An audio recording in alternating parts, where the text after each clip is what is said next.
All right, hi everybody. Ryan Pruitt, typical white guy. Been meaning to do this video for a while, which is ironic because it's about actually getting stuff done.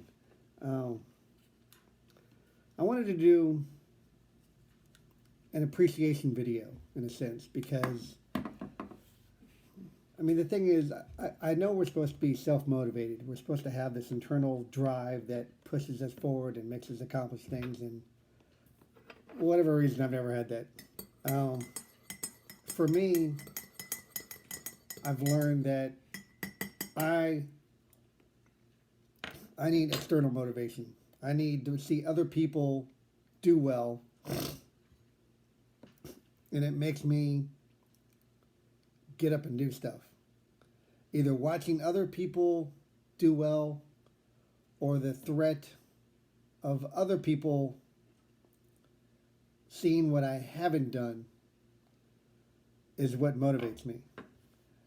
I so today's video is about specific people, and I mean I don't need to advertise people that have over 100,000, a million subscribers, but I just feel like it's a nice thing to do, and just to say thank you. The first channel I started watching that really had an influence on me was Kylie Ross. She she was at the time of the video, she was a senior at Baylor University on the soccer team.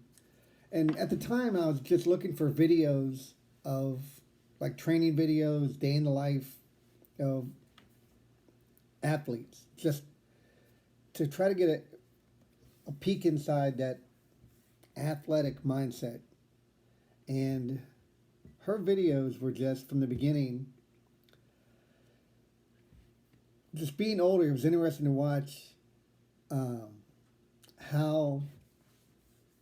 So her videos were generally, she wasn't doing workout videos, it wasn't training videos, it was just kind of a day in the life of an athlete.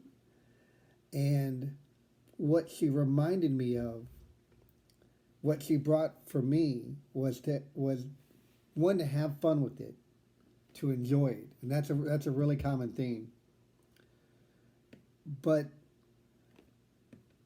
it made me feel good for them, for her and the other girls on that team, because I feel like they have no idea how healthy a foundation they're setting up for themselves, because their regimen was so structured. She knew the next 3, 4, 5 things that she was doing in that day because the program had it set up that way. And so she was the first. She really moved me in terms of structuring my day more, in terms of making me think more and more, what's next? What is the next productive thing to do? And then the second channel I started following because I was with my cousin, and she's much more of a successful type A driven person. We were talking about doing workout videos, and so we're going through YouTube trying to find videos of just specific workouts. Just get no talking, just get right to the workout. And we found Pamela Reif. She's a German fitness perfection, and just her videos, from the moment you start the video, it's a workout. She's got music to it. Everything's timed. It'd be like a 10, 15, 20-minute workout. The workouts are timed, and so you would hear, you hear the music going, and as the 30 seconds would expire for that workout, you would hear beep, beep, beep. And with those videos, even if I wasn't one, as a guy, I thought I was working my abs, or I thought was doing ab workouts. I was not. Um, She's got a couple videos where it's like just 3.5 minutes set to a song of like an ab leg workout. And so when I was at the gym, I would be doing my normal workout. And then instead of doing what I thought was an ab workout, I would put on her video. And for those 3.5 minutes, do exactly what she's doing. And it totally changed me. It got me stronger there. I did better. I did more in that 3.5 minutes productive than I had done total ab work ever. And with her videos, even if I wasn't following specifically what she was doing, her pace, instead of playing my music, I would put on her 30-minute workout audio. So I had her music and I had that pace, that 30-second, 40-second pace. And I found myself, especially compared to other people in the gym, moving faster, going to the next workout faster, getting stronger, getting better at it. And that's the other thing I noticed, especially with her videos, is that when she was at the gym, you see the people in the background, no one is moving like she's moving. Because it's not just what you're doing, it's the pace that you're doing it, it's the intensity that you're doing it. And these girls, all of them, I don't know why I haven't found a male instructor yet that I connect with, but these girls are moving. And so yeah, Pamela kind of stepped me up. And then the third one is Natasha Oceani. It's spelled weird. It's like Natacha, and then her last name is Ocean with an E and a hyphen. I'll put them all in the description of this video. Like I said, these people have like 1 million subscribers, so it's not like they need my advertisement. No one's watching this anyway, but yeah, well. But now she does a lot from like the neck up about working out. It's not, she does a lot about your mental state, what you're thinking, how you're eating, what you should be feeling, what she's felt. She does a lot of talking. But she's definitely, for instance, she did a 2-part video where she wanted to see how you burn calories. In which way do you burn more calories? And so, as an experiment, for fun, she ran a marathon, burned a certain number of calories in 4.5 hours, whatever it took her to finish the marathon, rested for a couple of days, and then attempted to burn that same number of calories in like one single gym session. And she did both though. So she ended up, doing a 4.5 hour marathon, and then 3 days later did like a 3.5 hours in the gym, whooping her own ass. But the whole time, I know it's edited, and you can't believe everything you see on the internet, but hell, she got the footage enough she appeared to have fun the whole time. And in a week, she accomplished 2 feats. She ran a marathon and then worked out like straight for 3.5 hours to burn the same number of calories for fun. But she did both these things within a week of each other. And let's 98% of people on YouTube haven't done either of those in their life. Maybe 97%. And so, because of those videos, and she did one after that where she ran an ultra marathon. She ran 50 kilometers, 31 miles, just to see if she could. And so here I am on quarantine. We're all locked down, can't go anywhere. I looked ahead at my schedule and I told my family, I said, you know what, I'm going to run 20 miles on Saturday. Furthest I've ever ran is a half marathon I did 9 years ago now. But I told him, I said, I'm going to run 20 miles. I've got the day to do it. It's a nice day out.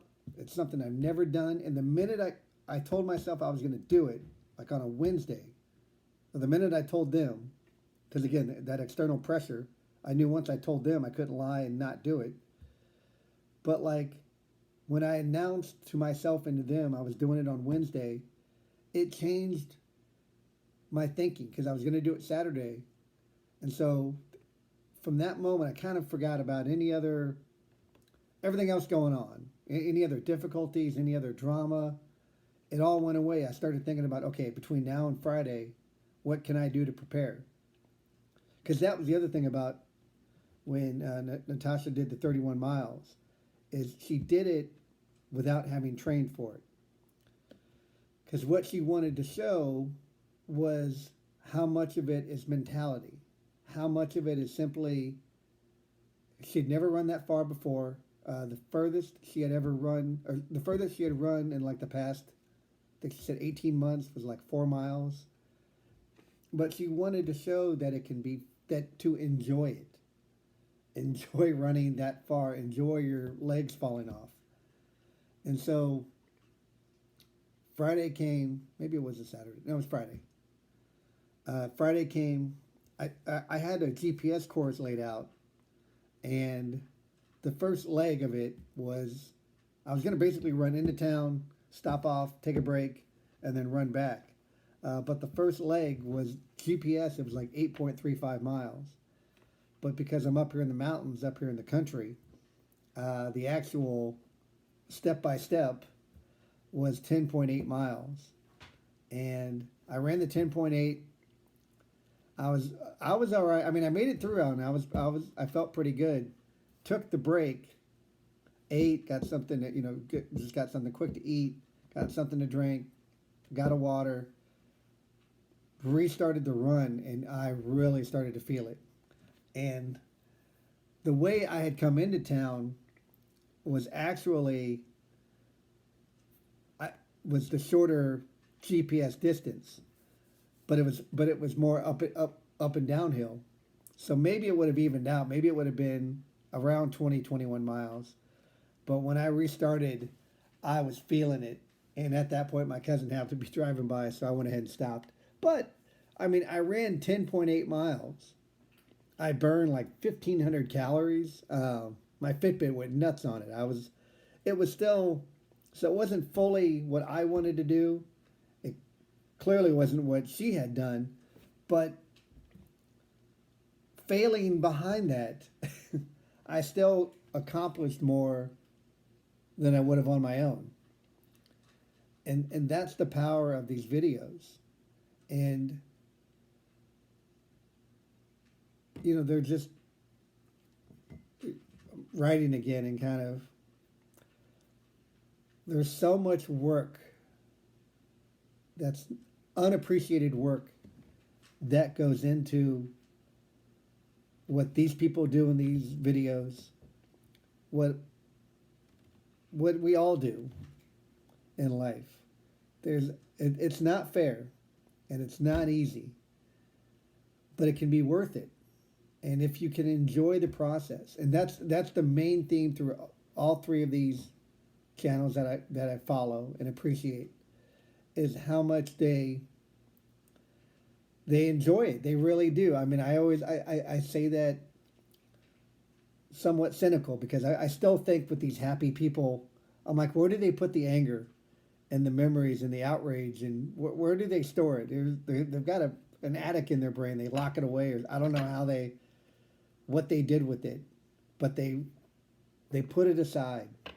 And it's not about fair, and they've gone through ups and downs, and we all have, and we're the whole country is going through a down right now. We're all worried and quarantined, and people getting sick and people dying, and yet it's beautiful out. It's the craziest time in America. I mean, I lived in New York City on 9/11, and that's the only thing comparable.